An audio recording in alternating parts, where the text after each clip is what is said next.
Inside KTR. Schnelle Fragen, konkrete Antworten.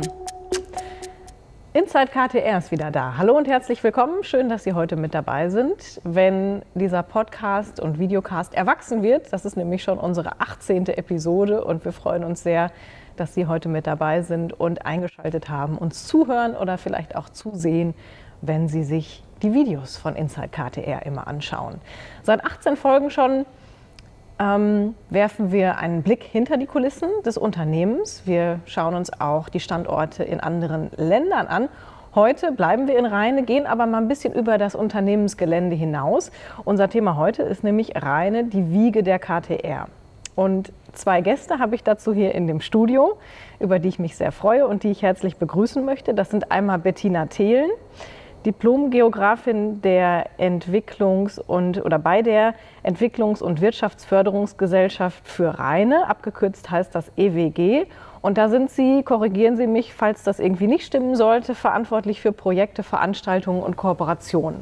Genau, also ich mache alles das, was so zwischendrin ist. Genau. Super, schön, dass Sie heute da sind. Ja, danke. Ich freue mich auf unser Gespräch. Und Holger Klinge, das ist der Mann hier in unserer Mitte, Diplom-Betriebswirt, Leiter Personal- und Finanzbuchhaltung bei KTR und seit 2003 im Unternehmen. Also jetzt haben wir es 2021, da ist die 18 wieder seit 18 Jahren. Da ist sie wieder, ja, genau. Frau Thelen, lassen Sie uns ganz einfach einsteigen. Ich habe gesagt, unser Thema heute ist Rheine. Das heißt, wir gehen tatsächlich heute mal so über das Gelände hinaus und werfen einen Blick über den Tellerrand. Kommen Sie eigentlich ursprünglich hier aus Rheine? Nein, ich komme nicht aus Rheine. Ich bin ein rechtes Rheinländer Mädchen. Ich komme aus einer, ja, ich sag's kaum, ich komme aus der Nähe von Aachen. Ich komme aus Eschweiler tatsächlich und bin dann irgendwie über die Liebe dann ins Münsterland gekommen und wohne auch nicht in Rheine tatsächlich, aber bin im Kreis Steinfurt geblieben. Aber bin seit vielen Jahren doch beruflich der Stadt Rheine treu. Vielleicht kann man ja auch mit einer gewissen Distanz einen Standort sogar noch ein bisschen mehr lieben. Ja, also das ist meine These tatsächlich, die ich immer in den Raum setze und sage auch, ich brauche auch so eine Wohlfühloase, wo ich mich mal zurückziehen kann und wo ich auch viele Dinge mal entwickeln kann und wo ich morgens mit Enternschnattern wach werde, aber Rheine dann quasi auch wirklich lebendig dann auch erlebe und da auch tätig sein kann. Ja, so ist es. Herr Klinge, wie ist das bei Ihnen? Sind Sie ein Eigengewächs der Stadt Rheine? Ich bin tatsächlich gebürtiger Rheinenser, ja, und in Altenrheine aufgewachsen, wohne jetzt im schönen Stadtteil in Rodde. War 4 Jahre zwischendurch mal zum Studium weg in Münster, aber sonst mein ganzes Leben in Rheine verbracht, ja, tatsächlich. Wie oft zieht es Sie mal woanders hin? Momentan ein bisschen weniger leider, weil ja weniger Möglichkeiten da sind. Ansonsten ist die Großstadt natürlich schon auch mal was ganz Nettes nebenbei. So 1-2 Mal im Monat findet man mich dann auch außerhalb von Rheine, ja. Frau Thelen, jetzt möchten wir ganz gerne die EWG noch ein bisschen näher kennenlernen. Was ist eigentlich die EWG? So die Übersetzung der Abkürzung habe ich eben schon kurz vorgestellt. Und welche Ziele hat sie und welche Aufgaben sind Ihre in dem Unternehmen? Ja, das ist eine lange Frage, da könnte ich auch schon lange referieren, aber ich mache es ganz kurz. Also EWG, Sie haben es eben gesagt, Entwicklungs- und Wirtschaftsförderungsgesellschaft, irgendwann hat sich die Stadt entschieden, wir machen das als GmbH, um näher an den Unternehmen zu sein. Das ist auch sehr richtig und auch sehr gut. Wir machen klassisches Geschäft, wir vermarkten Grundstücke, wir machen City-Management, Innenstadtmanagement, also all die klassischen Wirtschaftsförderungsfelder, die man in anderen Wirtschaftsförderungen auch kennt. Wir haben uns aber etwas entwickelt und da bin ich sehr stolz drauf, was so ein bisschen außerhalb der ganzen normalen Wirtschaftsförderung ist. Das haben wir, Holger, du warst von Anfang an mit dabei, so gemeinsam auch auf die Reise gebracht, nämlich etwas mit den Unternehmen, Projekte auf die Reise zu bringen, die vielleicht nicht so üblich sind. Und das macht die EWG halt auch. Und das hat eine lange Geschichte und hat sich auch mehr und mehr etabliert, sodass wir Kinderbetreuung gemeinschaftlich auf den Weg bringen. Und das sind so ein bisschen meine Aufgaben, also einfach mal über den Tellerrand hinaus zu gucken, mit den Unternehmen Projekte zu entwickeln und ein gemeinsames Marketing und die auf die Reise zu bringen. Wenn Sie schon ein bisschen länger bei Inside KTR dabei sind und dieses Format schon kennen, dann wissen Sie, dass wir immer so um die 20 Minuten uns hier zur Verfügung selbst geben und in dieser Zeit so viele Fragen wie möglich versuchen zu beantworten. Das sind Fragen, die Sie uns schicken an socialmedia@ktr.com. Machen Sie das bitte gerne auch weiter, gerne auch Ihre Ideen, die Sie uns schreiben für weitere Themen, die die Episoden als Überschrift bekommen sollen. Und jetzt kommen wir zu einer Reihe von Fragen, die da eingegangen sind. Und zwar, manch einer denkt bei Rheine vielleicht ans öde Land, Herr Klinge. Ist das so oder mit welchen Argumenten widersprechen Sie? Ja, das sind tatsächlich dann auch Vorurteile, mit denen wir schon gerade auch im Personalwesen stark zu kämpfen haben, wenn es darum geht, Fach- und Führungskräfte zu verpflichten oder nach Rheine zu bekommen. Da hat der Standort schon einen kleinen Nachteil, muss man sagen. Da ist es wirklich nötig, dann auch mit der EWG zusammen viel Werbung zu machen. Ich denke da als gebürtiger Rheinenser natürlich komplett anders. Also mir fallen da schon 20, 30 gute Dinge ein, die für Rheine sprechen, dass es eben nicht öde ist. Es ist keine Großstadt, aber es hat unheimlich viele Vorteile einer mittelgroßen Stadt, sage ich jetzt mal. Und man kann hier schon viele Dinge auch machen und erleben. Und öde ist es mit Sicherheit nicht, nein. Frau Thelen, jetzt hat Herr Klinge schon angekündigt, 20, 30 Dinge fallen ihm ein. So 2, 3 hat er jetzt schon genannt. Was sind für Sie so die größten Vorteile, die Rheine bietet als Lebensstandort? Jetzt haben wir ja über die Fachkräfte gesprochen. Die wollen natürlich wissen, wie lebt man da? Ich glaube, man muss sich immer so ein bisschen überlegen, von wo man kommt. Ne? Man ist vielleicht im Studium unterwegs, möchte ein urbanes Zentrum, aber irgendwann gibt es natürlich vielleicht die Phase in einem Leben, wo man so ein bisschen ankommen möchte, wo man Familien gründen möchte. Und Holger, du gibst mir mit Sicherheit recht, das ist so die Phase, wo man auch Rheine lieben lernt. Also hier ist eine tolle Infrastruktur, eine Mittelstadt, hier gibt es eine wirklich ausgesprochen exzellente Bildung, auf die wir sehr, sehr stolz sind. Wir haben sehr viel Naherholung in dieser Region. Wir haben die Innenstadt, die immer schöner wird und lieblicher und sehr viel Liebreiz hat. Und ich glaube, es sind mehr Attitüden, die positiv sind, als die vielleicht nicht so schön sind. Das hat jede Stadt, aber ich schätze es so ein, dass Rheine sehr, sehr prosperierend mittlerweile ist und auch sich entwickelt. Und dank der Unternehmen, die wir hier in der Region haben, natürlich auch dann einen gewissen Anspruch hat. Ja. Herr Klinge, so ein Unternehmen prägt ja auch eine Stadt mit, aber wie wirkt auch der Standort in das Unternehmen hinein? Also da haben wir eine Frage bekommen, was glauben Sie, wie beeinflusst der Standort die Unternehmenskultur? Und welche Vor- und Nachteile bringt der Standort für ein internationales Unternehmen wie KTR? Also der wiegt natürlich stark in so ein Unternehmen ein und man muss sagen, wirklich, also wir haben bei KTR hier in Rheine, reden wir über knapp 480 Mitarbeitern. Die kommen nicht alle aus Rheine, aber nicht jetzt Rheine mal nicht nur Rheine nehme, sondern wirklich mal so sage Rheine plus minus 20 Kilometer ist jetzt schon 90% der Mitarbeiter kommen halt aus Rheine oder aus der näheren Umgebung. Und das sind dann halt Rheinenser oder die haben alle schon den Schlag des Münsterlandes in sich, muss man sagen. Und es ist ein familiengeführtes Unternehmen. Und man merkt schon, dass man hier wirklich extrem viel Wert darauf legt. Das ist, glaube ich, anders als zum Beispiel im Rheinland oder in anderen Gegenden in Deutschland. Der Münsterländer kann schon ein bisschen stur sein. Man sagt ihm ja auch nach, dass man ein bisschen länger dafür braucht, mal eine Freundschaft zu schließen. Wenn man die aber hat, dann ist die fürs Leben. Und das merken wir bei KTR auch. Also der Zusammenhalt in dieser Truppe bei KTR ist wirklich phänomenal gut, muss man sagen. Die Leute bleiben hier 30, 40, 50 Jahre. Die Fluktuation ist gleich 0. Das heißt, dieser Schlag Mensch aus dieser Region, aus Rheine, das spielt stark ins Unternehmen rein. Und deswegen ist der Standort für uns auch extrem wichtig und gut. Frau Thelen, Sie als Zugezogene können das natürlich auch ganz gut beurteilen, ob das stimmt, was Herr Klinge jetzt gesagt hat. Der wohnt hier, der muss das natürlich auch sagen. Aber ist das so, dieser Schlag Menschen hier, wenn man mit dem erstmal warm geworden ist, dann hat man ja treue Freunde an der Seite? Also wenn ich jetzt so ganz ehrlich bin, habe ich nach 5 Jahren gedacht, ich muss gehen. Also es ist schon so, dass es auch schon hart sein kann und auch zäh. Aber es ist schon so, wie Holger auch sagte, wenn man einmal ankommt und auch die Menschen auch mal so ein bisschen erwärmt hat und sie auch mal ein bisschen packt und auch mal kickt und sagt, man darf auch mal lachen und wir dürfen auch mal loben und wir dürfen auch mal Emotionen zeigen, dann verändern sich die Menschen. Und ich glaube, da haben wir auch beim Standort der guten Arbeitgeber viel gemeinsam geschafft. Und ich fühle mich wohl hier mittlerweile und ich glaube, es ist eine total tolle Region, die landschaftlich toll ist und wo Menschen sich auch wohlfühlen. Und das macht auch, glaube ich, viel für die Unternehmen aus, wenn Menschen sich in einem Unternehmen oder beziehungsweise auch in der Region dann wohlfühlen. Jetzt haben Sie ja einen total guten Überblick über die Unternehmen hier. KTR mit den 24 Tochtergesellschaften, ist das eher eine Ausnahme, so ein international aufgestelltes Unternehmen, oder gibt es da eine ganze Reihe davon? Ja, ich glaube, dass Rheine gar nicht so bekannt ist, dass das wirklich ein Standort ist für Unternehmen, die weltweit aktiv sind. Also wir haben viele, viele große Unternehmen hier in Rheine, natürlich nicht so viel wie in Berlin oder in Köln, aber ich glaube, wir können schon stolz sein auf viele Unternehmen, die auch weltweit agieren. Darf man hier auch andere Unternehmen sagen?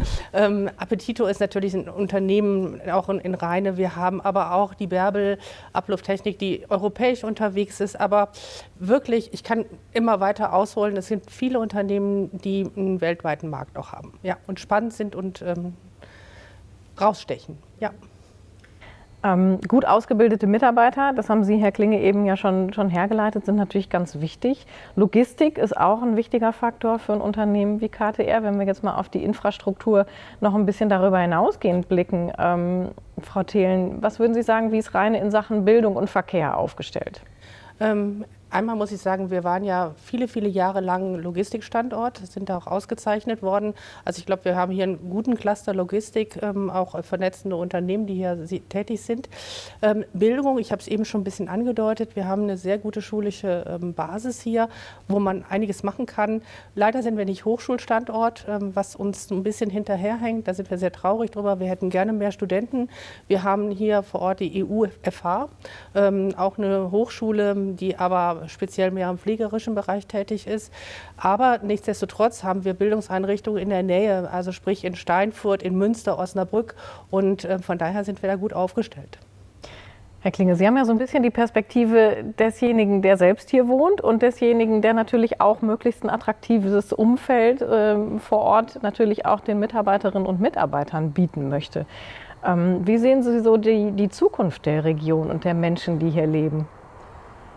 Ja, schon sehr positiv. Also momentan bewegen wir uns natürlich in einem Markt, wo der Fachkräftemangel natürlich, das ist ja jetzt kein Schlagwort, was jetzt ganz neu ist, sondern was schon lange da ist. Von daher sind wir gerade auch dabei, mit der EWG zusammen ganz viele Projekte in die Wege zu leiten, um den Standort einfach attraktiver zu machen. Da gab es mehrere Aktionen von der Business City über den Beehive, der zuletzt stattgefunden hat, um den Standort attraktiver zu machen. Da sind wir im Wettkampf mit anderen Regionen, die das mittlerweile auch erkannt haben. Von daher gilt es schon, da dran zu bleiben.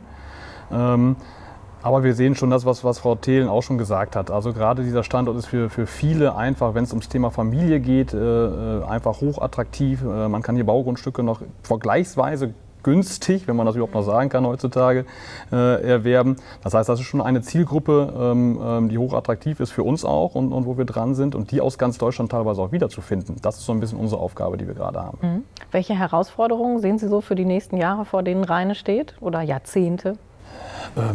Weiter attraktiv zu bleiben oder noch attraktiver zu werden mit Sicherheit. Und wir haben schon auch infrastrukturell noch so ein paar Dinge, die wir auch schon besprochen haben in der Runde, wo wir auch dabei sind, mit der Politik im Schulterschluss Dinge voranzutreiben. Das ist einfach sowas wie ein Verkehrsnetz hier, eine Bus- und Bahnanbindung. Das sind schon noch Dinge, die man verbessern kann in Rheine. Das muss man ganz klar sagen. Frau Thelen, dieser Standort oder die weichen Standortfaktoren, die sind bei manchen Unternehmen sind die schon ganz lange in den Köpfen. Bei anderen ist das vielleicht jetzt gerade verstärkt durch den massiv ausgeprägten Fachkräftemangel deutlicher in den Fokus gerückt. Ist das schon überall angekommen, dass die Unternehmen auch wirklich eine Verantwortung mit dafür tragen, ja auch den Standort möglichst attraktiv zu machen für die Leute, die dort leben und arbeiten sollen? Das ist ja wirklich eine schwere Frage, muss man ehrlich sagen. Also wir haben ja sehr, sehr früh angefangen, auch hier die Trommel zu rühren und zu sagen, okay, wir können hier als Wirtschaftsförderung was tun, wir können gemeinsam mit der Politik was machen, aber letztlich schaffen wir das alleine nicht und wir müssen das mit den Unternehmen gemeinsam machen. Weil wenn wir das nicht machen und sich das nicht multipliziert, können wir nicht das erreichen, was wir gemeinsam wollen. Von daher haben wir versucht, schon sehr, sehr, sehr früh mitzunehmen. Nichtsdestotrotz gibt es natürlich viele kleinere Unternehmen, die einfach auch andere Sorgen haben, die noch mehr an der Front sind, wo nicht so viele Leute beschäftigt sind, das Thema auch so mitzunehmen. Also von daher sind wir schon bemüht, auch kleinere Unternehmen mitzunehmen und auch die Story immer wieder neu zu erzählen. Aber ich habe so das Gefühl, dass die Unternehmerschaft sehr wohl verstanden hat, es geht nicht alleine und wir brauchen auch ein bisschen Input von den Unternehmen, nicht nur in Form von finanzieller Unterstützung, sondern vor allen Dingen auch im geistigen Input, auch in Unterstützung mitzudenken und zu sagen, komm, lasst uns das mal angehen und lasst uns das Projekt mal nach vorne bringen. Und das machen wir gemeinsam in einer ganz guten Kultur und versuchen da wirklich auch sehr kreativ zu sein. Aber wenn ich da ganz kurz einhaken darf, das ist ja wirklich was in den letzten Jahren extrem gewachsen ist. Also gerade dieser Standort der guten Arbeitgeber, es macht einfach unheimlich Spaß, weil wir sind in Rheinisch ein größeres Unternehmen. Da sind aber auch kleine Steuerberater mit 10 Leuten dabei in dieser Initiative und sich mit denen auszutauschen und Dinge voranzutreiben. Die haben ganz andere Sorgen, die haben auch einen ganz anderen Blickwinkel manchmal und das ist auch für uns dann ganz bereichernd, das ist super. Also das sind wirklich Runden, die machen richtig Spaß und ich glaube, die meisten haben das wirklich mittlerweile erkannt, vielleicht auch, weil sie mussten. Aber das ist wirklich ein Austausch, der da stattfindet mittlerweile auch in Rheine, dass man wirklich sagen kann, da wächst richtig schön was zusammen. Jetzt ist dies ja heute, zumindest was das Mikrofon angeht sozusagen, ist nicht Ihre erste Zusammenkunft, was einen Podcast angeht. Heute haben wir das Medium Video noch mit dazu.